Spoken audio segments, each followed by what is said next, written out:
The following Toku Podcastu contains spoilers from both past and present tokusatsu, anime, manga, movies and other related media. If you do not wish to be spoiled, we suggest turning off the podcast now. Otherwise, please enjoy the show. Hello everybody, welcome to the Tokusatsu Podcastu, the best show about tokusatsu you've probably never heard of. That's the first time in the last 5 episodes that I've said that title correctly. Yes, that's it is. Jay. I just did a big video about a comic book, so I'm not going to bother coming up with a new quote today. So, You didn't do a comic book, you did a movie. It's a comic book movie, it's the same thing. No, it's not. It's not. Well, we know, Jay. You're wrong. We know it, Jay. You have the distinction of having one more movie review than Phil. Yeah, I made the joke in the video there, but I think I've done more movie reviews so far than Phil has. I've done more movie reviews so far than Phil has. And I don't do movies. I do video games. Yeah, the Yakuza movies are kind of... Yakuza movies. Well, look, I did the Yakuza movie. That's right. That was fucking terrible. Fuck that movie. I wish it was written by Inoue. So, let's talk about what we're actually going to talk about today. And it's Choukou Senshi Changerion, as I am again aware now that it's supposed to be pronounced. That's Inoue. Fuck off. You know what, Jay? Like last time where we did High School Heroes, where I said this is definitely a show that Takahashi wrote. This is definitely a show Inoue wrote. This is the most Inoue show that Inoue did right. This is the Inoue show, I guess, is the best way to put it up front. So before we get into the actual show, we don't usually do this, but I need to ask Jay: was a lot of this show recorded in ADR? Because a lot of this show sounded like it was recorded in ADR. I don't know. It does kind of sound like that. There are definitely points where it seems like they added in dialogue in post. And not necessarily in the usual way where it's like, obviously this is a guy in a suit and it's not actually his real voice. It does really seem like they spliced in a lot of stuff. So what gave it away? The fact that we got fucking Oja obviously saying something completely different from what's coming out of his mouth. I've counted like 3 or 4 times where he is saying something entirely different. And it's not like they out of sync. I'm saying like the shapes his mouth is making is not anywhere near what he's supposed to be saying in the show. And I'm like, why? What the fuck? And that's like 90% of the show. It's like, was this all done in ADR just to fuck with people? Like, what the fuck? I wouldn't be shocked, but I don't believe so. I don't know if it was like a weird post recording ADR ad-lib kind of thing, and they were just like, fuck it, leave it in, who cares. I wouldn't be surprised, but I have no idea. So, Jay, as the Inoue expert of this podcast, what is Changerion?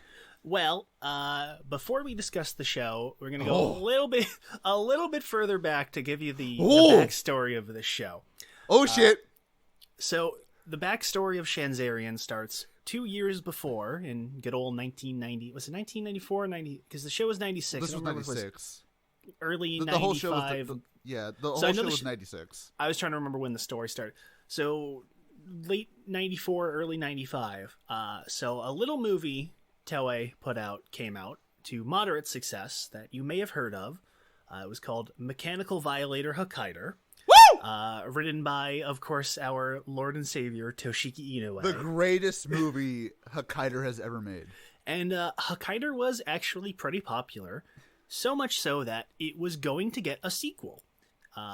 So I don't know how far into production they actually got. I think early on they decided, rather than doing a sequel movie, they were going to do a sequel TV show.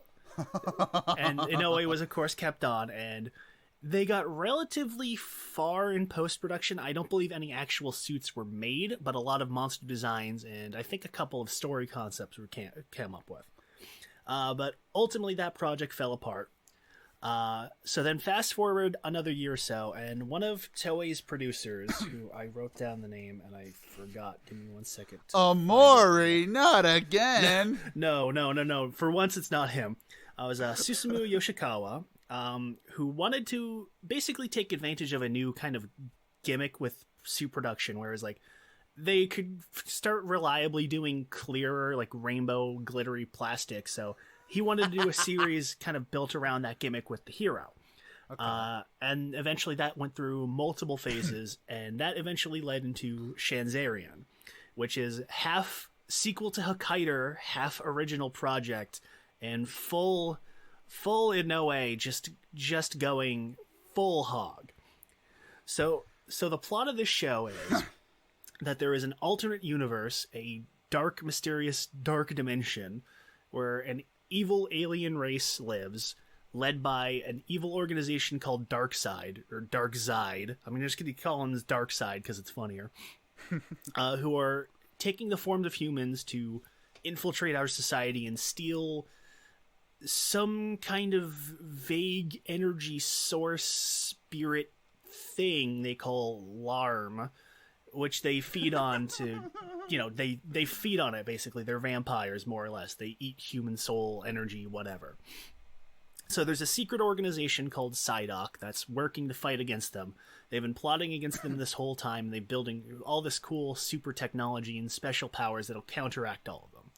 This entire experience and entire conspiracy has absolutely nothing to do with our protagonist, Akira Suzumura, who is a deadbeat scumbag detective who gets involved in the plot by sheer coincidence because he accidentally absorbs the super weapon that the organization had been building to fight against Darkseid.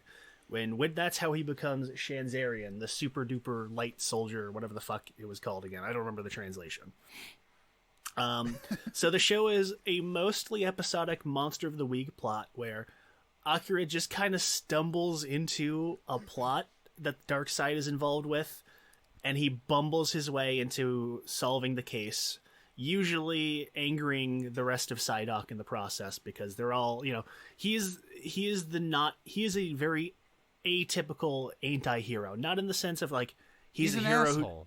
Exactly. He's not like a hero who does bad things. He's just a fucking deadbeat dickhead. He's just the worst. Amazingly so. Look, I spoke too soon at the beginning of when I started watching it, but now that I've seen the show, he's kind of like what would happen if you let Inoue write Shotaro from Double. I was thinking that, honestly. He wears the same fucking clothes in the first episode. He does. I was thinking about that too. I was like, he is very similar in that he's a wannabe detective who's just kind of like a big man-child, and most of his cases are low-grade, find my lost pet kind of stuff. And most of the time when he gets a real case, it's something that has to do with one of the monsters of the week, and that's the excuse plot mostly. But even then, he barely does his job because half the time he just kind of ends up in the monster plot. It doesn't really have anything to do with what he was working on in that episode. He just kind of gets dragged into it half the time too, which is a fun angle for the plot, as bare bones as it is, admittedly. See, I think the biggest thing that my one problem with Akira, and I don't really say it's a problem because the show is quote unquote mostly episodic, it's the fact that he kind of the fuck? What is that what's in the background? What? Oh, I could hear the fan. Never mind. Yeah, I think my fan just kicked up for a minute. I had to turn that down. Sorry. Okay. So I think the biggest problem that I have with Akira is he's almost too static of a character. Or not, yeah, like, he's almost too static of a character to me to really fully get behind. And after like 5 episodes in a row of his bullshit, I'm like, okay, can we get somebody else in here? Can we do something else with him? Because he has his good points. Like, let's not beat around the bush. Like, he has his good points. He still has an inherent heroic attitude to him in some places, but there's times where it's like, all right, you're a douchebag. what else? You're just a douchebag? It's like I hate it. It's like if you had Otoya be the only character you followed in Kiva. Well, I love Otoya, but let's be honest. If he was the only guy you followed in Kiva, it'd get old really fast. Well, I don't know. Some people would still say that's an improvement. Personally, where the show is predominantly a comedy, I don't have a problem with it because, I mean, it's it's a goofy comedy basically where there's no there's no real stakes, there's no consistent overarching schemes or plots, so it's fine to have a static character. Most of the cast in this show is static, both the heroes and the villains. Well, with one exception, we'll talk about him. Most of the cast doesn't really go anywhere. They start the show off basically the same as how the show ends. And again, where it's a comedy, that's fine. And to a degree, I understand Akira never really letting up. Like, there's a couple episodes where he kind of learns to get the stick out of his ass. I guess not get it out of his ass, but put the stick up his ass and become more of a serious hero. There's a couple episodes where he finally learns that lesson. And those are particularly fun. But at the same time, it's fine that he's a static character and that he never really learns any lessons, because that's not really what the show is about. It's a very atypical hero show, so you don't need to have that same general, oh, well, the hero needs to learn a new lesson, or the hero needs to, overcome so-and-so obstacle. It's just, oh, the hero he's not paying off his debts or whatever. He's just being greedy again, or he's being a womanizer again, which is every episode. There's literally an episode about him calling in all of his many girlfriends to go save him from a fight, which is a funny episode. So yeah, I think it's fine personally that he doesn't really. I can understand where it might get annoying, because there's a lot of the show is definitely, I can understand where somebody would be annoyed by this, but I personally was fine with it. I think that worked because Inoue has a very strange sense of humor and a very strange writing style, and he manages to make that work with the character. See, for me, I think it's more the fact that his character is inherently bad. It's not inherently bad. I can enjoy that, and I can enjoy the comedic moments, but I think having that every single episode, and it's not even that you have to necessarily change it. Just after a while, it just gets old. It just kind of gets old. And, like, maybe if I watched this show in a weekly format, it wouldn't be so bad. Of course, we don't do weekly formats because this episode would have come out in fucking November. But, maybe if I watched it in a weekly format, I would get a better appreciation for it. Because I still like Akira's character. I still like it. He's just a fucking asshole. Honestly, I feel like he's like Inoue's self-insert. This is just Inoue, like, putting himself in a show somehow. I like it. I just feel like there could have been a little bit more to help keep it from getting stale. Not even change him. Just change it up a little bit here and there. And they do sometimes. I mean, when he actually gets, monster girlfriends, which happens a couple of times in this show for some reason. That happens at least 4 times now that I think about it. Yeah, but, like, when that happens and you see a little bit more of his serious side, it breaks up the monotony of him just being a goofball, and that's fine. But I think they do it a little too. They don't do it enough to the point where it's like, all right, I think I have to take a break before I start hating you. I think that's a fair assessment. Again, assessment. But I think again where this is a very atypical kind of show. You need to kind of come on with that view set of, this is not the typical hero. And I can understand, again, where it gets a little repetitive. Personally, I didn't think it got repetitive or stale, because while, again, the characters stayed the same, the situations kept getting more and more ridiculous and more surreal. And the way the characters reacted to it were consistent enough where you could kind of see where Inoue was going to go with a lot of the jokes, but at the same time, he was still able to hit you with curveballs. Yeah. I think that's a fair point to say. Again, I just feel like I think I shouldn't have binged it back to back. I don't think that was a good idea for me because it did start wearing on me. But again, that's also because it's weird to say, but this entire show kind of feels like Inoue was writing his comedic episode before the final arc starts every episode.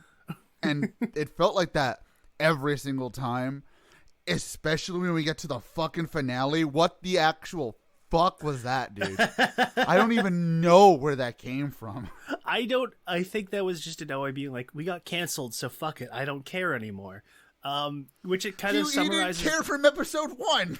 Well, he cared less. I think that kind of summarizes the last 10 episodes is fuck it, who cares? We're canceled, who cares? It pretty much he's like, oh, I only have 6 episodes left. Just fuck it. I don't know. Kids kill the main bad guy. There's grenades. The entire finale is a fucking Elseworld story now. All right, cool, whatever. Who cares? But see, I think with Akira, even though he did get on my nerves, it helped that he had side characters that kind of diluted him. I shouldn't say dilute him, but helped out a bit. I mean, let's talk about the secondary hero, Hayami. I liked Hayami a lot. I don't know what it is about this guy, but I liked him a lot. You know what he reminded me of? He reminded me of a more socially awkward Uchi from fucking Kyoryuger. That's a fair good. Yeah, he's that he's very much that sort of stock hero character, You see that a lot in these kind of shows. So it's interesting seeing him as the secondary character where the standard hero is not the actual hero, which is a fun dichotomy there. Yeah. And a lot of his character arc with Akira is mostly just him seething because he was supposed to be Changerion. Yeah, it is. But because of, again, a pure coincidence, he ends up losing the power to him. And so most of the show is him getting pissed the fuck off because Akira is just a total scumbag.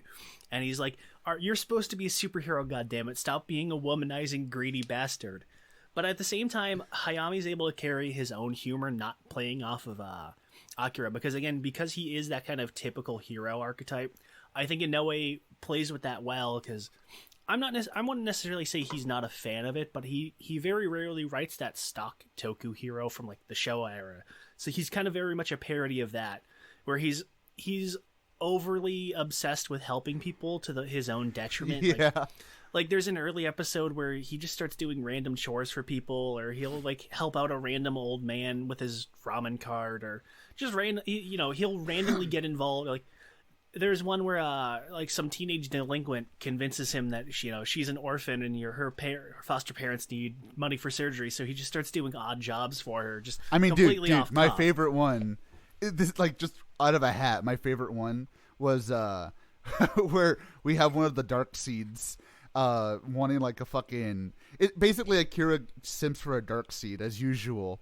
And he's like, oh, well, dude, she's an orphan, and her parents beat her, and she's only got 3 days to live. And Hayami's like, bro, just take my credit card, man. Take it. It's got no limit. It's like, bro, what the fuck? Yeah. But see, that's why I like Hayami, and that's why if Akira was the only one in this show, I don't think I would have liked it as much. But with Hayami being there to balance him out, both of them make a really damn good pairing. Especially when they have Akira's basically manipulating him to hey dude, it's a fucking plan. You gotta go along with it, One of my favorite ones still is where he's trying to teach Hayami how to fucking flirt with people. That shit was fucking stellar. That was a good one. Yeah, especially towards the end, right? Oh, sorry, especially at the end where it's they see him still trying to flirt with people, and he's like, "Should we help him? Nah, just leave him be. He'll figure it out eventually." Figure it out. But yes, that gullibleness that he has is a nice part of his character because that gives him a thing separate from just being the I want to be the real hero kind of guy, and being the straight man to Akira's antics because he's able to get into his own antics, and I like that angle there too because he's just such a gullible dolt that he just blunders into schemes more than Akira ends up blundering into schemes personally, which I like. I like that aspect of his character too, to the point where even his own friends, beyond Akira, who's barely qualified to be his friend, even the other Psyduck members and Akira's assistants, even they take advantage of him because he's just that easy to manipulate. Because he's just that eager to be a hero, and it's so fun seeing them just like trick him into doing the stupidest things. I like him though, and that's the thing. Like that's why I like him so much, because he's such a contrast to Akira that it's like, yeah, this show works with them because it's just they just mix so well. Oh, yeah. And of course, eventually he does become a hero. What the fuck was his name? Blader? The Blader. The Blader. The Blader. The Blader. Okay. It's trademarked. And I'm going to bring this up now before I forget, was actually supposed to be an entirely different show. If I no. Really? I couldn't tell. They were so consistently designed. I mean, more in the sense that, like, Changerion was going to be like a franchise, kind of. Like, this was going to spin off, and he was going to be the hero of the spin-off. And, of course, when the show got canceled, that didn't end up happening, but they had the suit anyways. Which is why he's only in, like, 3 episodes. It's like I said. It's like I said in the server. He's just a really buff Ecogainder. He does. Comics, really if you actually know what that fucking is. He does look like him too, which is the weird right? Thing. Except with like the hair. Again, yeah. If you know what that is, you're a fucking nerd. Yeah, but yeah, I did like. I like that he ended up getting powers, and they do a fun gimmick with it too, where they play with his personality up to that point where he's like, again, he acts more like the stock hero, but he's so gung-ho for helping people. He'll just fucking drop the monster fight. He'll be in the fight with one of Darkseid's monsters, and he'll just stop because he hears somebody screaming like, half a mile away, and he'll drop whatever he's doing to just go help them out. Which is the funniest thing, because he does it consistently. Like, there's the big final arc there where he's trying to save Eri from getting murderized, and he's about to kill the monster, and then he hears some little girl screaming about a cockroach, and he just drops the monster and fucking runs off. I that's why I like his character so much. He's fucking great. He's so good. Now we have to talk about Akami. Now we have to talk about Eri. Now we have to talk about Rui. Okay. Real talk. The fact that they just legitimately wrote off Akami was like, oh, what the fuck? Really? Oh, wow. Shit, that's not a bait. Especially because they did a bait and switch earlier on in the series. So I was like, oh, they're doing it again. Like, come on. Really? You're going to do that? Oh, she's gone. Oh, what the fuck? She's actually gone. Like, when the episode ended on a cliffhanger with her walking away and not returning, it was like, oh, okay, so the next episode, Akira's going to get into some trouble, and she's going to have to drop her dreams to come back because she realizes, oh, well, I'm more at home here. No, she's gone for the rest of the show. Legit, that, like, really caught me off guard. I was like, whoa, okay. I mean, she comes back in the last episode for some reason. She comes back 3 different times, one of which actually matters. So there's one episode where they end up running into her basically by pure coincidence, and because Akira's replacement for her is just so horrible at her job that she kind of forces her way back into her old position, which is a fun little episode. And then she has a brief cameo in a later episode, the aforementioned one where Akira is forced to confront all of his many, many, many girlfriends, where she basically just shows up. He's like, yeah, he's a piece of shit. I don't know why people like him. More or less. And then there's the last episode. You know what it is, Jay? You know what I do like about the fact that she does come back those couple of times? Is the fact that they kind of write it in a way where, well, she's not working with him, but that doesn't mean she doesn't exist in the town.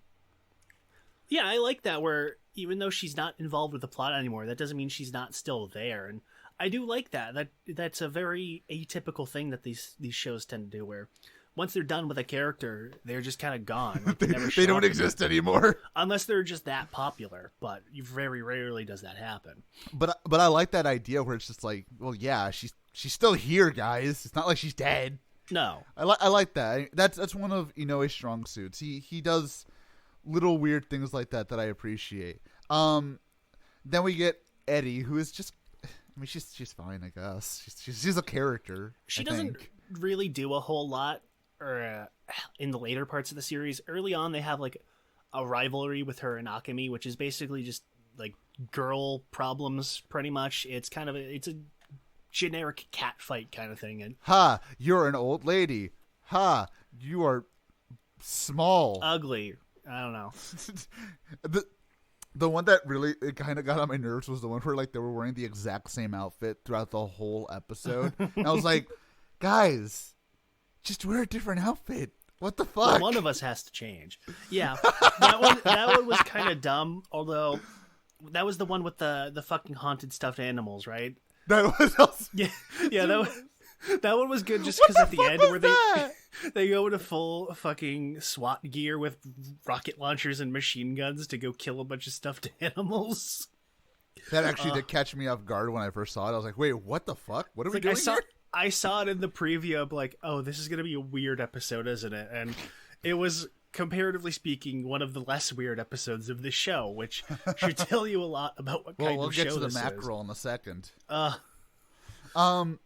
Then we got Rui, who, dude, I don't even remember when she came in. She just kind of appeared. She showed up like 2 episodes after Akemi left, just kind of like by coincidence. She was the victim of a week in an unrelated plot line that she just kind of stuck around for. She's just like, well, Akira's a fucking dipshit, so somebody might as well be here to help him out. Dude, what happened to Meg? I don't know. She was like actually a character for a second there, and I was like, she's just gone. She was just gone. That's right. When he gets the 3 replacement ones and he's doing the tryouts. Yeah, she robs him and then fucks off. That's right. That's what happened. I seriously, like, I was trying to remember every character in the show, and I was like, what happened to the parfait chick? She just kind of fucked off. Oh, that's right, her. I fucking forgot about her. She never really, I was like, actually, when Akemi left, I was expecting her to replace her as his assistant. Well, and yeah, because she's the only one that, like, not only that, but she, like, in a few episodes, like an episode, she like becomes an actual like, not plot point, but like bait or something. What the fuck was that? Yeah, dude? She gets involved for exactly one plot and then never gets mentioned again. Poor Meg. I don't know. As usual. Yeah. Yeah. I kind of like Rui's dynamic with Akira a little bit more with Akemi's, because she's very much a more exaggerated version of Akira, and he's kind of forced to be a more responsible person around her, which, if this was a less episodic comedic show, would be an interesting angle for Akira. But unfortunately for some people who might want that, this is Changerion. We don't have character development. We don't do plot lines. They set up her backstory in the episode after she debuts, which is the most obvious twist imaginable, where she's a super duper rich girl who's the daughter of some ultra mega corporation, and she just kind of doesn't want to be involved, so that's why she's bumming around with Akira, which is a fun little angle for her. But she doesn't really do a whole lot, much like Akemi, who never really did a whole lot. She doesn't do a whole lot either, so she does feel very superfluous. Which I think is understandable, because she just disappears during the final arc, and then not even in the final arc. She disappears in the episode before the final arc, which was a bizarre shitpost episode that was about the show, the actual show being preempted by a weird special broadcast, but the events of the episode are intertwined with the special broadcast. Dude, man. They write her out halfway through the episode. It's like, her father died and now she has to inherit the company. Bye. And then just never mention her again. So something tells me that, like, Inoue just loves the idea of just writing people off just for shits and giggles. I wouldn't be surprised. He's just like, I'm going to write you off. Why? I don't know. It's just funny to me. Pretty much. But that's pretty much. Oh, well, I mean, that's pretty much all the hero characters. Well, speaking of writing off a character for no real reason because it's fun, the Chief of Psyduck, who's I love. He doesn't even get written off. No, he literally just disappears halfway through the show, and then he comes back right near the end, which confused both me and AJ. I didn't realize that he just kind of disappeared until like the episode he came back, by pure coincidence, mind you.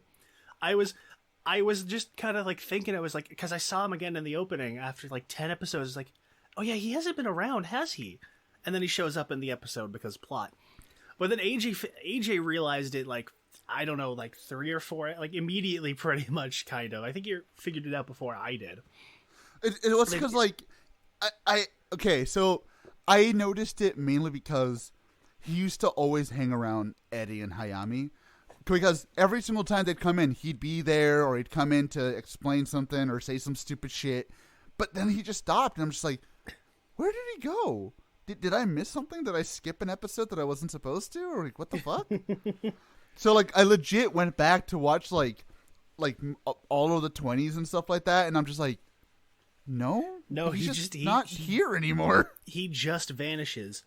I think that kind of says a lot about what his role in the show is, because I do like him early on because he's a very atypical. He's kind of the antithesis to the usual like mentor chief character, where he's not actually anybody important in the organization, and he's a fucking broke asshole, much like Akira. I actually like that, where he's like, I'm the chief. I make I get all the weapons and stuff, but we don't have any money. Like, they set that up in like episode 3 when they're building the robot pals. It's like, well, sir, we need better quality equipment. Why are you forcing us to use such low quality equipment? He's just like, he does this very dramatic, like, he takes his like smoking pipe out of his mouth and does this dramatic zoom, and he's like, we don't have the money for it. And that's it. That's the end of the scene. Love that. I fucking love that so much. He's constantly being really stingy, and like Hayami mentions bailing out Akira for cash, and then the chief is just like, you're serious about that? And everybody looks at him, he's like, oh, we built this new super base, and I mortgaged my house for it. I'm basically broke and homeless now. He was trying to find a way to like charge Akira for using their fucking equipment at one point. Oh man, if I carry a 3, I can charge him a lot of money. I love that. It's so good. I like that. They don't really play with the relationship with the full organization that much. Like, there's one episode very early on where somebody who's like actually somebody in the organization shows up and is talking about what a waste of talent in space he is, and they never bring it up again, which is, again, in a more less episodic comedic show, I think that would be a wasted opportunity. And here it's kind of annoying, but at the same time, like, he's a not even really secondary character. At best, he's like a tertiary character. Dude, because he doesn't really do anything. I'm not gonna lie. I was half expecting like a higher up of his to come out and be like, dude, Psyduck doesn't exist. It's only you 3 assholes. We did it as a joke. Like, yeah, that's what I was expecting. I was expecting to be like, we literally didn't think any of this was real.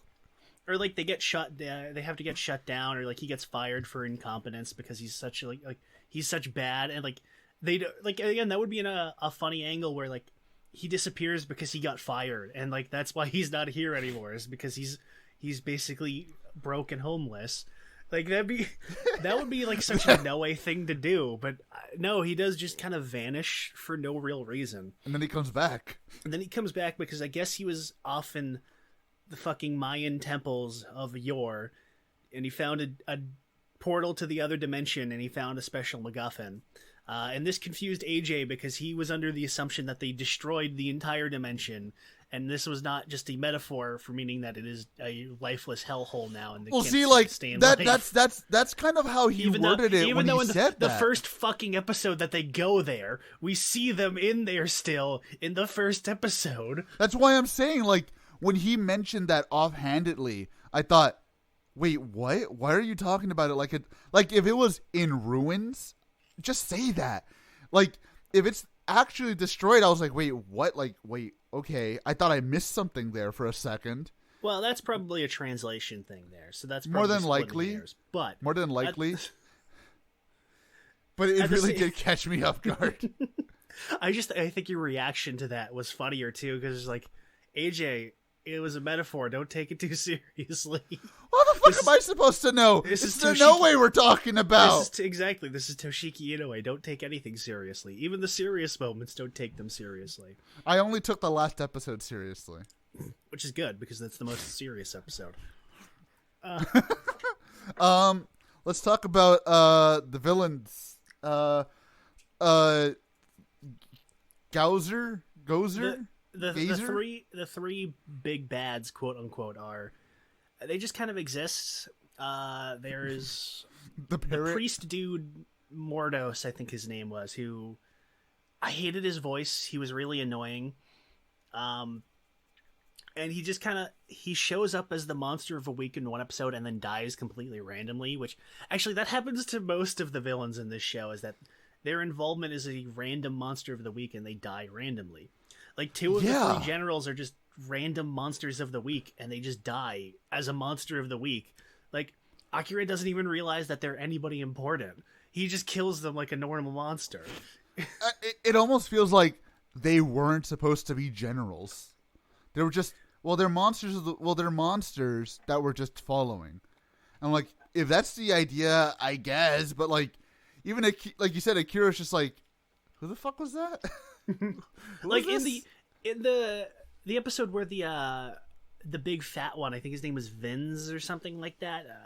He's not even identified as being one of the generals. He just shows up for a completely unrelated plot where he's killing old people, and that's it. He just gets killed, and there's no circumstances at all that set him up as anything significant. He just dies. I remember the parrot one, the one with the parrot. When he dies, like the next episode, they're like, "Oh yeah, we kept all of his larm in the parrot." And it's just in the parrot now. It's not alive. It's like a wooden parrot that we're just gonna have here, and it never comes up again. And then no, it does. It does come up again, because the parrot flies off, because apparently the parrot was like the seal to some ancient prison to a Darkseid who was so unbelievably evil and powerful that they had to lock them up. And by unbelievably evil and powerful, they mean it was Xandar's ex-wife, and she was just a really, really clingy bitch. And the entire episode of her debut is her falling in love with Akira and becoming a creepy stalker. I remember that. Yeah. So the bird just kind of blows itself up to free her, and then it's never mentioned again. What is this show, dude? I'm trying. It's genius. Like, okay, the more I think back on this show, the more I'm actually trying to separate what actually happened in the show and what was just a hallucination for me not sleeping. Because I'm not gonna lie, there's even an episode about that. Because I'm not gonna lie, most of what we're talking about happened in the show, and the hallucinations from sleeping is a fucking goose egg right now. Oh yeah, it's fucking weird, dude. I love this show. Yeah, the only actual main villain who has any significance of the main big bad trio is the big general Xandar, who's just kind of a very stock Toku villain. I like his design. I like that he's got like the split helmet over his head that opens up and you see like the actor's eyes underneath. The very creepy visual, but he just kind of exists. Like later on, I think Inoue just got bored with him and he just starts becoming a monster of the week sometimes. Like there's one where fucking Akira becomes an actor in a movie and he's just the monster of the week for no real reason. But then he doesn't get blown up because obviously he's important. And then there's the later episode where a bunch of Darkseids who all have human forms, and he shows up and he's fucking Dr. Kemp from Live Man, which is weird that they cast him and then still had a different voice actor for his monster form, unlike everybody else. But I guess that's what happens when you decide later on, oh yeah, I'm going to give him a human form. Which I was actually surprised they kept having him show up. I thought it was just going to be like a one-off thing, but no, he kept showing up in his human form later on. It kind of really did catch me off guard too, because again, they build him up and they build him up and they build him up, and Inoue's just like, fuck it, whatever, just go back. And then we have the villager from Minecraft, aka Gowser. Dude, Gowser. I was almost gonna say Lois Griffin, but that would have been too mean. Gowser, aka that guy from Agito and Fies and Kiva and like 3 other shows that I'm blanking on. Dude, I'm not gonna lie. For like literally half a second, I thought it was Ichijo. Well, they have that very similar jaw structure and haircut. That was the 90s, bro. It was the 90s. No, dude. Oh my god. Speaking of 90s, did you see the fuck? I know you had to. Did you see the guy with the Vanilla Ice haircut in that one episode? Yeah. Like, he was dead set. He wasn't even a character. He was just some guy right in front of the camera, and it caught me like so off guard. I was like, whoa, the 90s, bro. This show was surprisingly not as 90s as I was expecting it to be. It's 90s in the fact that Sega is relevant, mostly because, of course, there's like Sega... fucking Virtua Fighter. Well, that's mostly because Sega produced this show and funded all the toys, but, you know. Actually, that being said, despite them being the main sponsor and main producer of the show, their involvement is actually very minimal. Like, their name doesn't show up in the credits anywhere in the show or on any real production logs or anything. I don't even think fucking Wikipedia, because there's a fucking Wikipedia article for the show somehow. I don't even think that mentions Sega's involvement. It's because they're too afraid of Inoue. Maybe. Other than like a couple of episodes, like, and a couple little tiny details, you wouldn't really know that they're involved. Like Akira has a Sega Saturn in his office, and they play Virtua Fighter a couple times, but this was fucking 1996, so... no, Jay, Phil told me it's a Sega Dreamcast. Well, you know what? Well, Phil is fucking dumb and he doesn't know video games, alright? Yeah, this is true.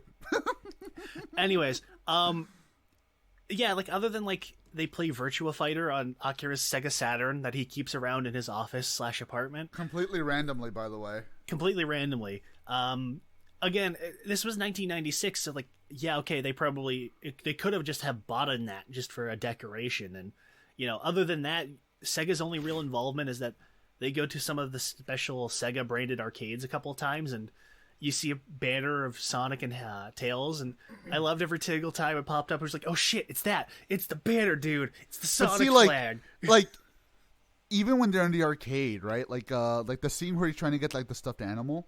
I'm like, why wouldn't they play, I don't know, fucking Afterburner or some shit?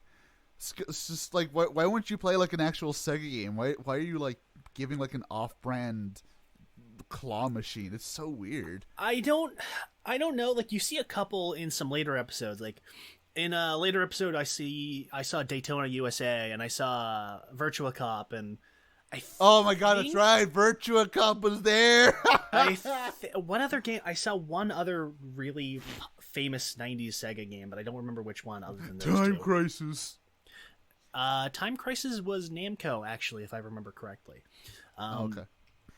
Anyways. Same fucking company. Somebody's going to correct me on that. You know what? I know I'm going to be wrong, but I kind of hope I'm not, because I fucking loved Time Crisis 2 when I was a kid.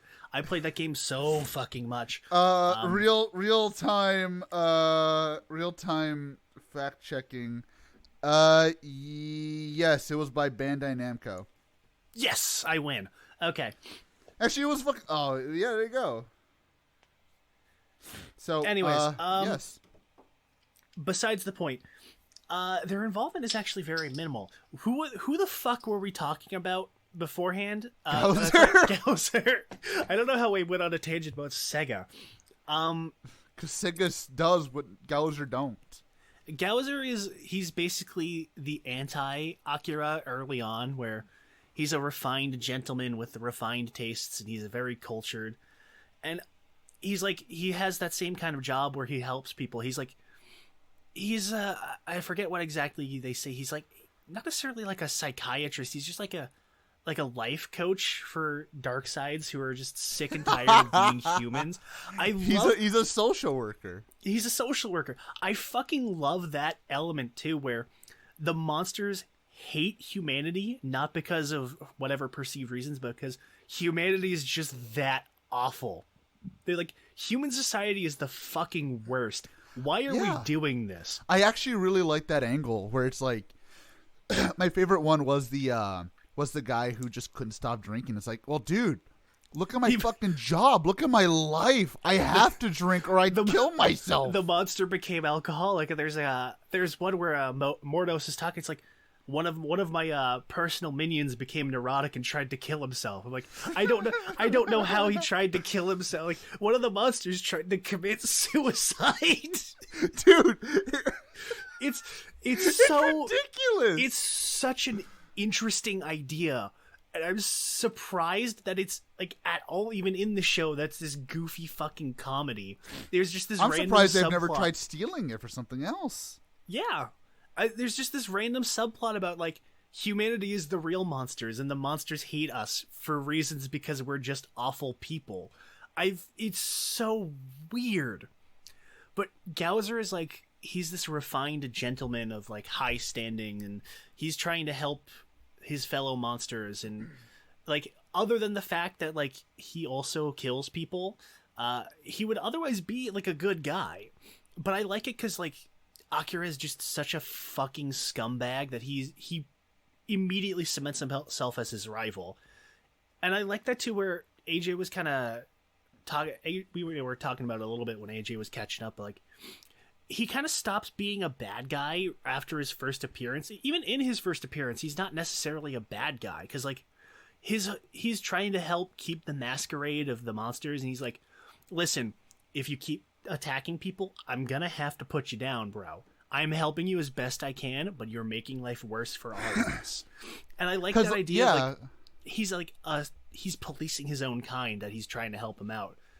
And again, it leads to him hating Akira, not only because like somebody like such a giant piece of shit like him is the ultimate warrior of the ultimate enemy of their race, but at the same time, like, because they're basically the same person. I like that too.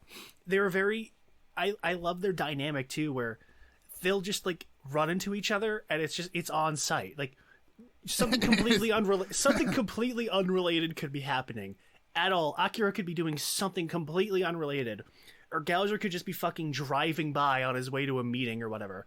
And they see each other and immediately they're just ready to throw down.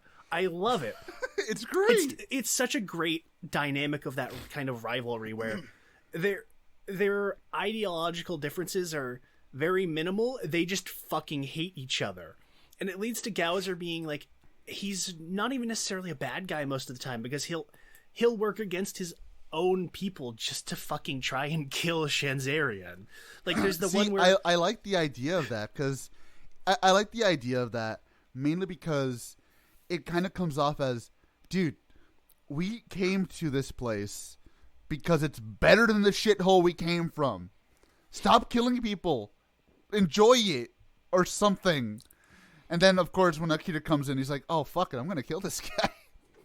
It's honestly a very interesting metaphor where, like I know this is probably me thinking too hard, but it's the idea of you escape strife, but then you're creating the same strife in your new environment, thus perpetuating the cycle. Look, Inoue was super red-pilled writing this, so I'm not going to be surprised. This show is insanely red-pilled to a degree that I am genuinely shocked about.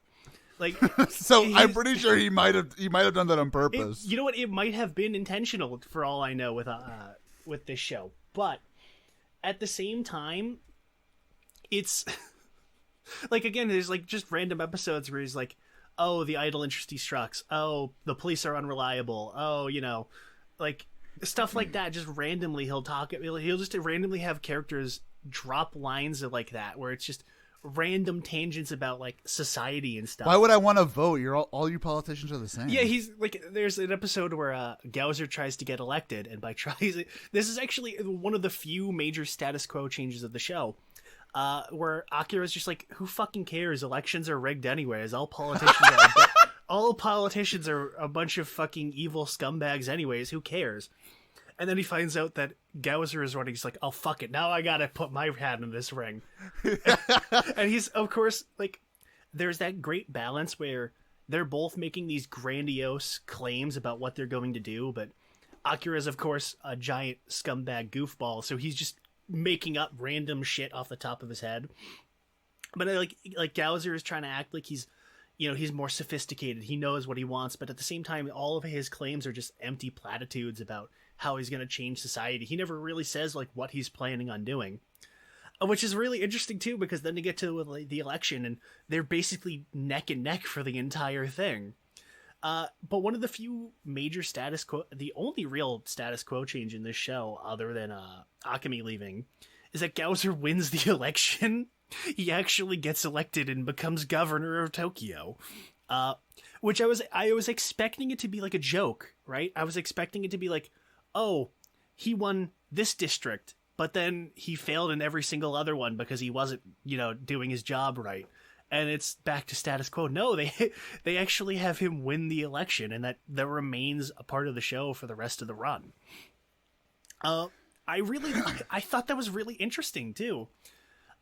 They don't play with it too much up until the end when he goes full psycho and declares himself emperor and declares Tokyo as its own independent nation state. He goes full Third Reich. Dude, literally, because he starts introducing like eugenics plans. He's like, hunt down the people with the lowest attention and weed out the weak because we want to make the strongest warriors. And he's planning on full on taking over the world as their new god king. Like literal genocide. Literal genocide is what he's planning. And it honestly kind of comes out of nowhere with him, because up to that point, he was a very morally ambiguous character. Like, where there's one episode after he became governor where he's kind of talking about it with Xandar, and he's like, you know what, fuck Darkseid, fuck you guys, fuck restoring the Dark Dimension, fuck all this shit. I'm just gonna do my own thing from here on. And then for that most part, he's like, he kind of hates humanity, but he's still kind of helping them to keep up his image. And they have this... Another weird thing they have Eri and him like fall in love like legitimately, because they set that up in his first debut where she starts falling for him because he's much like Akira, he's a womanizer, but Gowser does it because he eats women because he's a monster. They kind of set that up, and they have that as like a weird angle where like maybe Eri actually likes him, maybe he doesn't, but Gowser like actually does like her beyond just the fact that like he's a monster and he eats women. And they actually hook up for a little bit near the end of the show too, which actually kind of surprised me. I know AJ was surprised about that too. I was surprised because they didn't pull a fucking bait and switch at all.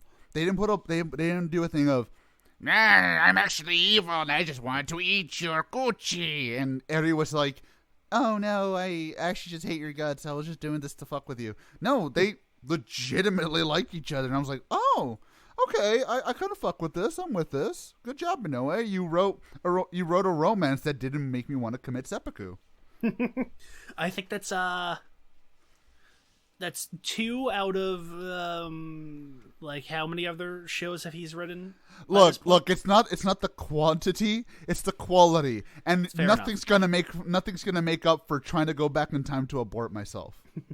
Nothing. I still love that one. I still can't believe. I can't wait till we do Kiva one of these days. Didn't we already do Kiva? No, well, we didn't rewatch it. Remember, the criteria is that we didn't rewatch it. I think that was the first time you watched it, though. That's right. Yes, that was. Anyways, beyond the fact, yeah. So it is kind of weird how out of nowhere his whole God Emperor of Tokyo plan came. And how quickly he falls into full-on psycho dictator mode. Because up to that point, like, he was relatively subdued and relatively, like, not necessarily, like, noble, but he actually seemed like he cared to a degree beyond just keeping up his image. Yeah, exactly. Which makes his death so much insaner, even oh my crazier. God. Jay. We need to set this up. Okay. We need to set this up. No, you know what? Let me do this. I need to set this up. I'll pass this one off to AJ this time because I'm usually the one who does it. So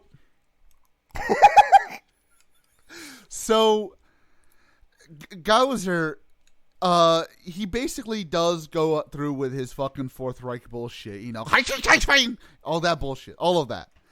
And he starts killing kids' parents in front of the kids, basically. Obviously not knowingly, but the kids do see this and all that stuff.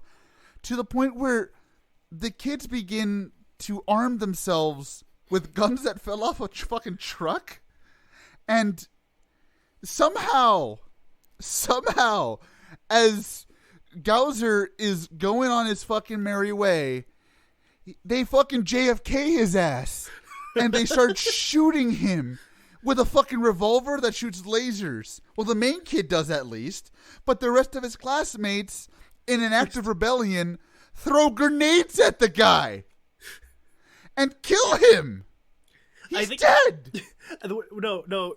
The key thing that you missed is that earlier in the episode, he had established himself as the one true god of society by. Oh yeah, that's right. He literally dictator. He went full Chinese Communist Party and installed himself as the new God King by he's like, who is the most important person in the world? It's like you have all the kids answering. You know, like first kid says God. First of all, like, okay, kid, you're setting a high standard here. He establishes himself as like the most important person in society. Dude, he puts those fucking headshot portraits that you see in literal fucking Communist Party China. Again, literally, he does what that. He has his photo displayed in like offices and stuff. And like he brainwashes the kids into thinking he's like the most important person ever. And then this one kid sees his dad get fucking murdered because he's a waste of space after telling another kid like, no, the governor's not hunting down people. You're crazy, insert name here. And then he sees it, and then the kid fucking goes catatonic and is wheelchair bound because of the shock of it. And like they wheel the kid in front of Gowser. It's like, look what you've done. Look what you've done, huh? But then the fucking kid goes to the border and he sees like the fucking armed militia they're setting up, and he sees another kid who had her father taken, and then they just kind of end up on a truck by accident where they find all the weapons, and then that again leads into where they fucking JFK his ass. Like the shit, it goes fucking like I swear to God, Inoue must have been watching Death Wish or something when he wrote this episode, because it's such a fucking ridiculous thing. That's the funniest part too, is that he's the only significant villain. And Changerion doesn't even kill him. A bunch of fucking kids kill him. The main hero doesn't kill the main villain. The person who kills him is a fucking 5th grader. Not only is it a 5th grader, but like they give him like a really dramatic death scene too. He's like, shoot me, prove to me you're not scared, boy. I'm not scared of you. Kid's like, yeah, prove it, shoot me again. And prove it, you kid bitch. Just unloads into him. And they even give him the full-on death scene where he fucking falls into a fucking lake. Like, what the fuck is going on? I was watching this happen with absolutely no expectations of what was going to happen. And I see the kids in the back of the truck, and he's looking at the gun and the grenades. I'm like, no, he's not going to do it. You know, he's not going to do it. He's not going to have the kid kill Gowser. Madman. Not only did the kid shoot Gowser, he fucking puts him down. I was expecting like him to walk in and like in the middle of the fight, and that's when Gowser gets shot, like in the middle of the fight with Changerion. No, Akira doesn't even know he died. He just gets murdered by a bunch of school children with weaponry. Dude, I swear to fucking God, when I saw that, Jay, I had to pause. I had to pause and go outside for a second. I couldn't take it. I just, what in fuck was Inoue thinking writing this? I seriously, I want to sit him the fuck down and ask him to his face, what was the thought process to Death Wish from preschool? What is this? My only guess is the same answer I've had for most of the last chunk of the episodes, which is we've already been canceled. What are they going to do? Cancel us some more? Dude, because like it just fucking killed me. It just fucking killed me. Like, I almost wanted to stop watching there because I was like, that's it. The show's over. There's nothing else for me to watch. The show's over. I can just go. I can go home. That's it. The review's done. Oh my god. I was having that same reaction too, where I was like, I saw that. I was like, there's one episode left. There's no conceivable way he can top this. And he fucking topped it somehow. Dude, oh my god, that episode murdered me. And then it's followed by fucking Inception.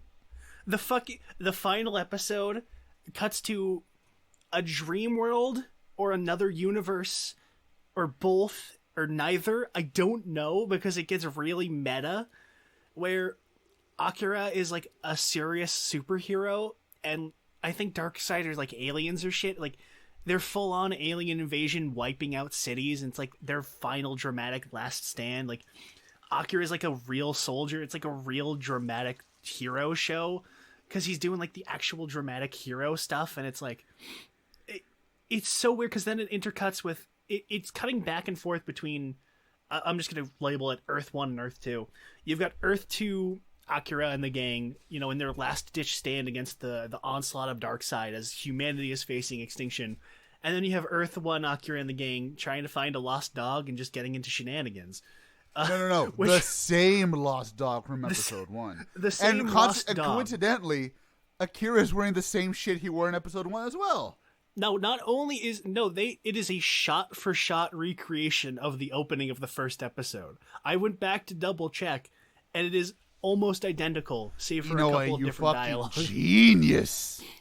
And then we're intercutting with like the Akira is talking about like, oh, I was having a strange dream. And like, you got Earth 2 Akira like telling the story about like, yeah, I'm like a deadbeat detective who's like a womanizer and an asshole, and we're trying to find lost dogs. Like, he's like, why the fuck am I not living in this world?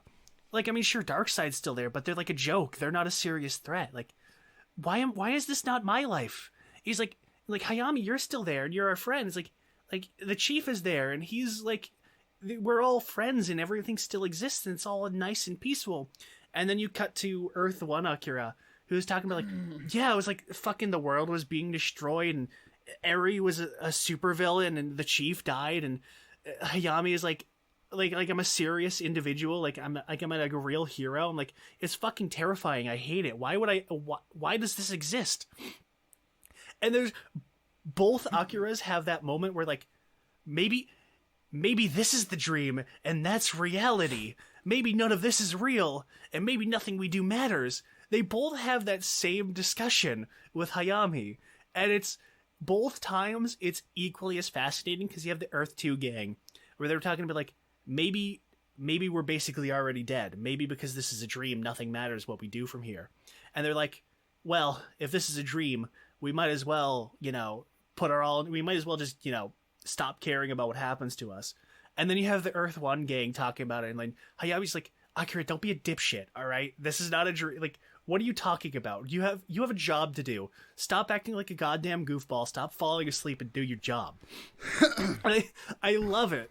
I love it too, because like, even though it's like a series, like, again, he writes the Earth 2 stuff 100% seriously, like he usually does, and it's still equally as gripping and fascinating as the rest of the show is. Very much, CJ.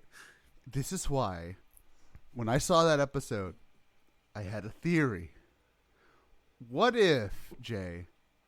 What if he wasn't just trying to fuck with us? What if this actually was what we were supposed to be seeing the whole time? Because the way they talk about it so like in-depthly, and the fact that it basically ends with the Earth 2 shit anyways, I'm like, what if this was the fucking real show and we just missed all of it? What if all of this shit was just Akira just wanting a really peaceful slacker life, and now he wakes up and it's like, well, shit, no, this is really where I am now. This is the reality of the situation. I'm just like, oh god, man, don't tell me you pulled this off, Inoue. Don't tell me you did this. No, Inoue. Honestly, you know what? if the show wasn't canceled, maybe that was the plan. Maybe like the last third of the show or whatever, we were gonna have the fucking shoe drop, and it turned out that everything up to this point was like a weird coma dream. And the Oh show no, was I think the full shoe still serious. dropped. I think the shoe still dropped. I think it just works better now because it's the last episode. You know what? Yeah, no, I would agree with you there. Where I wouldn't necessarily say that might be his entire plan for the show. Because I mean, there's no foreshadowing to it. Like if this was his plan all along, I think he would have foreshadowed at least once or twice that this was the plan, as there was supposed to be like a big dream sequence, and that we're just watching like an imaginary story. I think if that was his full plan for the show, he would have foreshadowed it at some point. But at the same time, I do like this as an ending of the show because it puts the entire rest of the show in a new context where maybe it was all fake. Maybe this was what we were supposed to be watching. Maybe we just got the streams crossed or whatever. This is supposed to be what Akira wanted. Like the life that he had in that dream was the one that he wanted to have. Yeah. And like I like that idea. I love that idea. Especially because I again, this might have been a thing if it didn't get canceled, but like the idea of him wearing for it to be a shot for shot remake of the first episode, I'm like, sometimes people have reoccurring dreams. Why it makes sense. I'm like, that would be I love that idea because Inoue doesn't, like you said, Inoue doesn't necessarily say it, but just the fact that certain things in the episode imply it, I'm like, Inoue, please don't tell me you did this. You fucking hack and genius. Yeah, I really thought that was very interesting because like at the end of the episode, he's like, because I did go back and double check. It's like, oh, in the first episode, he's like, oh, the dog got lost 8 times, and then at the end, he's like, it's 16 times, and like, okay, so yeah, like yeah, if this is like a reoccurring dream, then it would make sense that he keeps track of like stuff like that because it's like, oh, it's the same things happening again. Okay.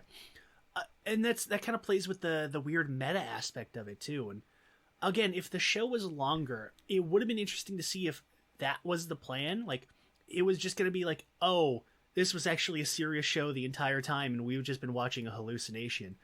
This show would be way, way more popular than it is.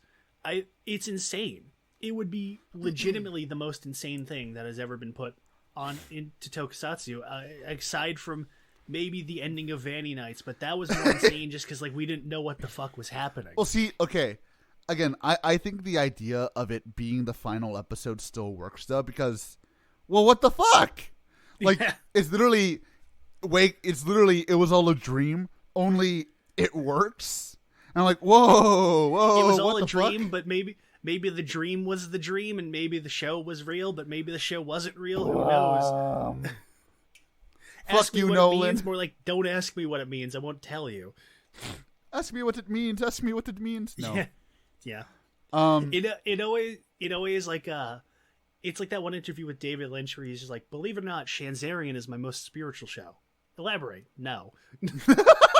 You know what? I would imagine that would be what happened if we ever got to talk to him. It's like, what the fuck was up with the ending of Changerion? It's like, I refuse to elaborate. He just walks off. If you don't understand, you'll never understand. No, exactly. But it honestly, it threw me for such a loop when it happened that I was like, you know what? You deserve that cut before the final fight ending. You deserved it. You son of a bitch. You madman. Somehow pulled it off. And what I especially love too is that the show ends with the Earth One gang not having defeated Darkseid. Like Xandar is still around. Most of the big bads are still around. The show, like the fight isn't over for them. It's still going on. That's another fun element too. Is that like, who knows? Maybe that's just because like he wants to keep the dream going of like he wants to make it so that like, oh, I didn't die in vain, or like, oh, my struggles continued, or something like that. Like, I love that idea. I really do love that idea. It's honestly if it could be a twist ending, it'd be a great twist ending. It would be a fantastic twist ending. And we'll never know. We'll never know. But maybe one day we'll be able to ask Inoue and he'll just strangle us. Yeah, like if Inoue didn't play it like comedy where he switches back and forth. Like it opens up with Akira and the gang, and then it immediately cuts to the full serious episode from then on. Like if that was played with like a more genuine twist, then oh hell yeah, this would be so cool. But again, where it does more of that meta aspect too, I think that makes it even better personally than just a straight twist. Oh, definitely. Because again, it fucks with you. It makes you really question: is he actually going for that, or is he just fucking with me? What the hell's going on? It's great. It is great. So before we get to our final thoughts, real quick, the suit. I love the Changerion suit. It's so wacky looking, but I love it. All of the suits in the show are very fascinating.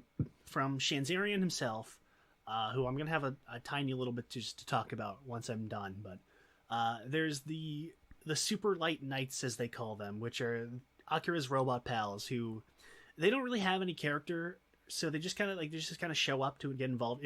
It kind of reminds me of Kamen Rider Black when Kotaro's getting his ass kicked, so he has to call Battle Hopper for help. It's kind of like that where Akira will be getting his ass kicked and he calls in one of the robot knights to save him from the monster.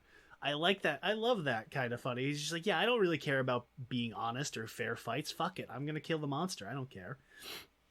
All of the monster suits are really unique. None of them, excuse me. Other than, it was done by, another name that I wrote down that I forgot. Let me just pull this up again. Sorry. Tomotsu Shinohara did the suit design, and if that name sounds familiar, it's because he's done like fucking every single Heisei rider up until like Saber, basically. None of the monsters have any kind of coherent design elements, but I think that works in this kind of show where you don't really need to have that kind of coherent element to it. And I really love all the monster designs. They're all really unique and fascinating, and they've got a lot of alien elements. They work in a lot of prosthetic stuff with moving parts on the suits, and I think Xandar and Gowser are my two favorite suits, mostly because they put the most money into them, so they look the best. The Changerion suit as well. The clear molded plastic is such a great concept for a design. It's such a unique look, and it's got the glittery parts kind of overlaid with the more opaque clear plastic, and then the black undersuit. And you got the layers and stuff, and you got the cool face with the faceplate, and there's the big spinning disc tray in the chest that the robots have as well. I really love that element, and it is very understandable why they never tried to do a suit like this again, because this suit was a fucking death trap. Oh, yeah. So I tried to find it again just to double check the exact measurements, but the glamour suit, I guess is the best way to put it, like the fancier, more detailed one they use for like the close-up shots and like the poses and stuff. That was, I think, the heaviest tokusatsu suit ever still. I think it was like fucking 120 kilograms last I remember reading, which is very, very heavy. For comparison's sake, the heaviest Kamen Rider suit was Decade up until I think relatively recently, and Decade was like 80 kilograms. Just for our non-Euro folk, 120 kilograms is 265 pounds. Yeah. Poor Jiro Okamoto. There are several scenes where when he's in like the fancy suit where you could literally see him struggling to move. Like you see him like physically like having trouble standing up, or like he'll do like a spin and like you can see that he's having trouble like balancing himself. It's super noticeable. Fucking absolute unit for going through it, though. Exactly. And then the stunt suit is actually, I'm surprised at how relatively seamless it is between the stunt suit. Like you can tell a lot of like the elements around the head, those are more opaque. It's not quite as clear. But it's relatively seamless. Even that was still super heavy, and I think that kind of leads into one of my only real issues with the show is that the fight scenes just kind of suck. A lot of them are really boring and plotting, mostly because of the suits. And I think that's kind of like, and I think that's fine because most of the fights in this show don't matter. Because like like the most of the episode is again goofy nonsense, and then I remembered like, oh yeah, there's a monster in this show, isn't there? And then he wins. Basically. But the suit design and all the prop design and everything is just absolutely gorgeous. Honestly, most all the suit. Well, again, the hero suits are pretty good. I actually really like Bladers. It's really nice for what it is. Oh yeah, the Blader is really good, and I think they kind of realized like, yeah, let's not try to do something like Changerion, because it's very clearly all like very not necessarily thin, but flexible molded rubber, because he's got that very rubbery look to him, and not necessarily in like a bad way. It's a very interesting look in comparison. Yeah. But I like the suits. Again, Jiro, you absolute unit for being able to put up with it. You must have a back of iron. But God, have you seen damn. the man? He is built like a brick shithouse. He should be more. He should be in more stuff. He has been. He's at least in once in every season. He was coincidentally he was Oja. I think he was Deca Master, and he's been at least in once every season, pretty much, of Sentai and Rider. So what you're saying is that they didn't build those muscles into the Deca Master suit. That was just him. Pretty much. He is just that ripped. He is the designated big guy for suits. Well, like big boy. Whenever you see a suit that is fucking massive or very heavily padded or just overall very bulky, that's usually him. Just because he's the only one who could put up with it, pretty much. Fucking Chad he is, man. Literally. And last thing I want to say real quick. That opening fucking rocks, dude. Oh Holy shit. The whole soundtrack in the show is great. But that opening's so good. As they say, it's a slapper. Yes. It's a slapper. It's a fucking great show. I mean, it's a great fucking opening, dude. I love it. I legitimately I had the English one blaring over when I was taking a shower over today. I was blaring that over my speaker, and I was like, God damn, this fucking song rocks. This song is so good. What the fuck? The two ending songs are good. I like the second ending a little bit better than the first one, because the first one's a little dull, but the second ending is much more interesting. And then just the overall soundtrack is really good. It's got that kind of weird, like, techno electronica, sometimes like industrial vibe to it as well. It's very peculiar. And it's a very, very good fit for this very strange show. I like the idea that they used for Gauzer, where it's just classical music. It's really cool. Though I wish they used Swan Lake a bit more, because that song fucking rocks, and to hear that in the Toku show is like, wow, that just fits for some reason. Yeah. Well, Jay. Wow, Jay. Wow. I guess it's time for the final thoughts. So, Jay. I absolutely fucking loved this show. No, it was absolutely worth the wait. It was absolutely worth the hype.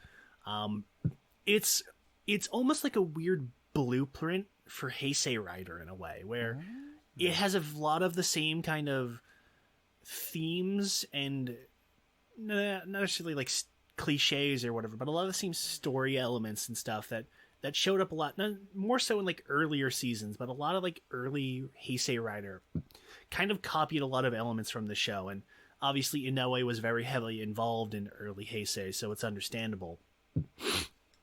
So it's kind of a little disappointing that the show didn't do as good as it did. It is definitely understandable why, because this is Inoue at full force very early on in his career. Because like we had Hokkaido, which was a year or two before this, and that was just like one movie, and that was pretty heavy Inoue, but it was still in a small package. But then you have this show, which is full Inoue the entire way through, and I absolutely loved the fuck out of it. I adored it from beginning to end. I think every single episode was funny as hell. I don't think a single episode bored me at any point. I don't think there was even really a bad episode in this show. But that is definitely not going to be for everyone. this will be a very alienating show. If you're not a big fan of Inoue's specifically his comedy in general, but just his writing in general, you probably aren't going to get into this show. I think the show is very much before its time. I think if this show came out like 5 or 6 years later, like right after Agito, like right around when Faiz was coming out, this would be way, way more successful than it was. I think it probably would have been much more fondly remembered. Because of course the show is mostly remembered because of memes with the fucking mackerel bit, which I don't know how we didn't talk about that. The infamous mackerel meme associated with his with the character, which if you're wondering what the context of it is, there's an episode where they're fighting a monster because they're trying to rescue somebody who got kidnapped, and Akira gets his visor knocked off so he can't transform, which I don't know how it was a separate period of him. I thought it was just a part of his body, but whatever.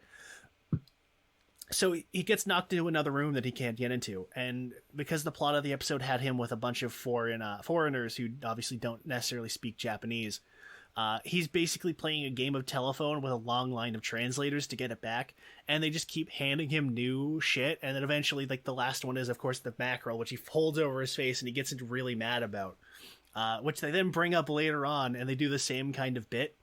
That's it. That's the whole context of the mackerel bit, is that there's a joke where he puts it onto his face instead of his transformation device. No, I don't know why it stayed as popular as it has. But yeah, other than the fact that, of course, the main actor is Kamen Rider Oja, this show is mostly only remembered for those two elements. And it's kind of a shame because this show would be really, really more popular if it came out at a later time or got more attention at a time than it did. Because I don't really see anybody talk about this show. And when they do, it's mostly just like the 1 or 2 bits. But there's so much to talk about this show. It's so fascinating and bizarre. But it is definitely not going to be for everyone. It is definitely going to be a very alienating kind of show. Well, Jay's obviously wrong because Changerion sucks. No. I'm actually really in agreement with Jay. Again, there's a lot of things in this show that can irk me. But I think if I just sat down and watched random episode here, I fucking have the time of my life with it. Dude, legit, even with little things that I can say are annoying or stupid or bad, as a whole package, this show is just fun. Like, literally, you cannot get any more Inoue than this show. This is 100% Inoue. Maybe 110% Inoue, if you can believe that. Like, you cannot get any further down the pole with this. And it's fucking fantastic. It is fun. It's funny. There are actually moments that make you, like, really go like, wow, that was done really well. And like Jay said, a lot of the show is ahead of its time. I see a lot of elements that were later put into the Heisei writers from this show, thankfully because of Inoue. Hell, fucking, a lot of the scenes in this show feel like they were going to be put in either Faiz or Ryuki, if you could believe that. It's great. It's a fun show. It's fun. If you don't like Inoue because of blah, blah, blah, blah, blah, then no, you're not going to like it. But, of course, you're also subhuman IQ. But, hey, I think anybody else who wants to give it a try, give it a try. Seriously, give it a shot. Maybe give one episode a shot. And again, thankfully, because this show is so episodic, you can choose whatever fucking episode you want. You don't got to go in order. Just have fun with it. Go with it. Go have fun. So overall, I like this show a lot. I'm probably going to show it to a couple of my buddies when we're drunk as fuck because they'll love it too. And with that being said, wheel. Live wheel reaction. There's a topical meme for you, kids. Is that topical? Because that meme's been around for years.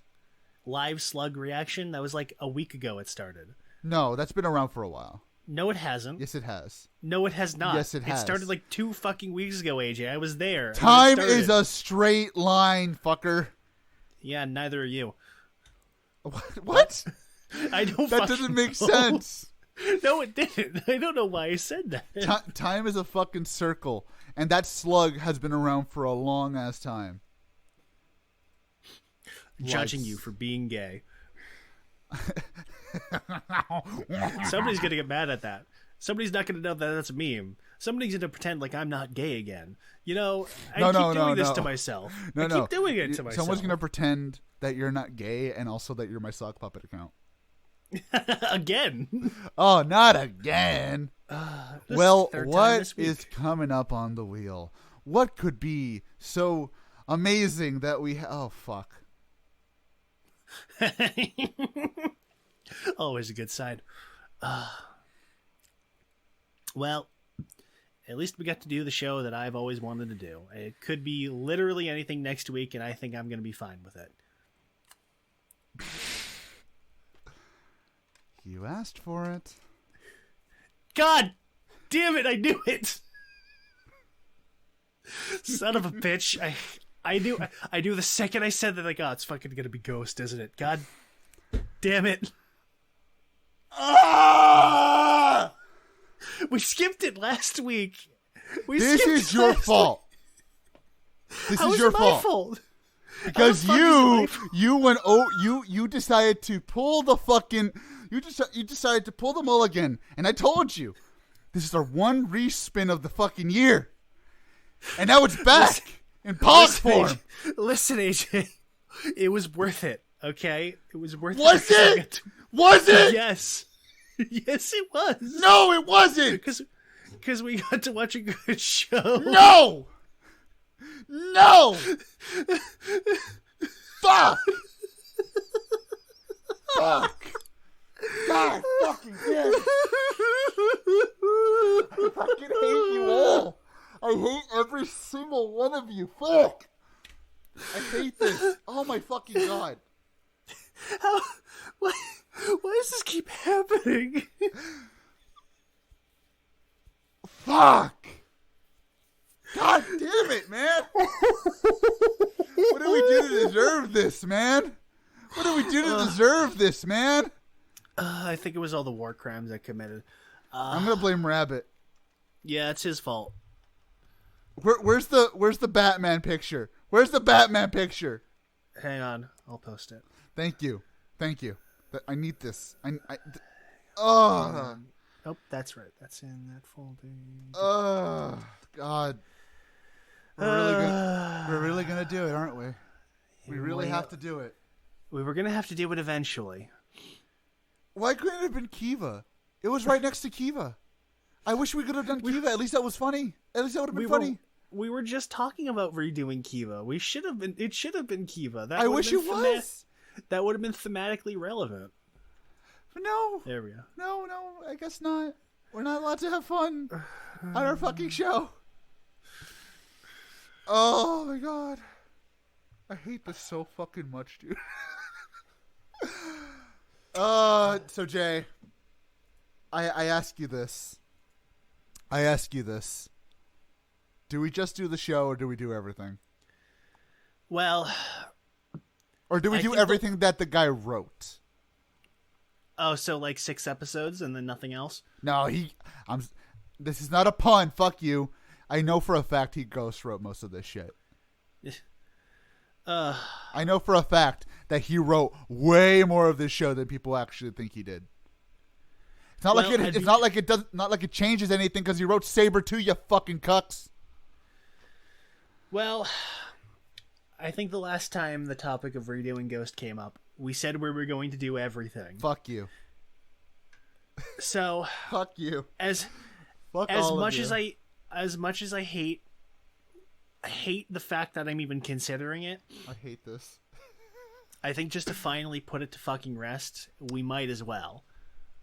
Just to fucking get it over with. We're going to put this puppy down. We're gonna exercise this. So what we're going to do, guys, we're going to do Ghost. We're going to do the V cinemas, and we're going to do the movies. And you know what? Just to fuck with you, we're also going to do the fucking Saber special. Why? Because I fucking hate my life. But do not expect this in 2 weeks because go fuck yourself. Go fuck yourself. This is going to take at least a month. At least a month. So watch out for like a commentary about the Ghost movie somewhere. Watch out for that in like the next couple of weeks. Because After that, I am going to bury this show so far into the fucking ether, God himself will not even be able to take the soul out. We're gonna go full Old Testament on this show. Oh, We're gonna go full Spirit of Vengeance on this shit, guys. I am going to fucking. Oh my God. I am going to fucking pull a promo on this show so fucking hard for my final thoughts when we do this. It's not even going to be funny. You say that all men are created equal. When you look at me, you look at Comrade or Ghost. That statement is not true. I fucking hate every one of you. Whoever put this on the wheel, I'm going to look for you. I'm going to kick your balls so hard up your fucking stomach, you're going to go through reverse puberty. I hate all of you. God damn it. Why the wheel, though? Why wheel? Why wheel? God damn it. Okay. Well, Jay, it's ghost time. We're going ghost. All right, let me go get my shotgun and then go to the grocery store. God damn it, I was going to say the exact same joke. I was going to say, what, are we going to go full Randy Stairs? Don't fall down the stairs. Woo-hoo. I don't know. I don't want to go to the weird parts of Randy Stair. Yeah, he got really fucking weird there. Anyways, besides the fact that he killed himself for his fucking ghost girls? I mean, listen, man. When you have a waifu, you do crazy things, okay? I mean, I guess. I mean, I wouldn't necessarily commit murder or pretend like they're real or paint yourself paint yourself with fucking wall paint like a sociopath, or do half of the things that he said he did, which I'm not going to repeat because they're gonna get mad at me again. Look, if people who know, if you know, you know. So yes, guys, next week or no, fuck, no, fuck. Next week, we're going to talk about driving ghosts, and then maybe the other ones. What's canon? What's canon, anyways? Fucking who even knows? Okay, I don't even know what if the show I know is for canon. what I know for sure, the show is canon, obviously. The movie is canon. There's a character named Canon, and the V cinema is a canon. Oh, and the Saber shit's canon as well. All of those are canon. All of those. The Drive and Ghost one, I don't think is canon. I think that's something else entirely because they retconned the way Ghost Dad died in that one. Well, they retconned it how it happened. I know they did into the movie. So who? I know they did, Jay. I know. You know that I know that you know that I know that you know that I know. That's right, Jay. That's right, Mike. I mean, AJ. I hate everything about this. Life is pain. I hate. I'm gonna get something to fucking eat. Fuck you guys. I'm out of here. Cut.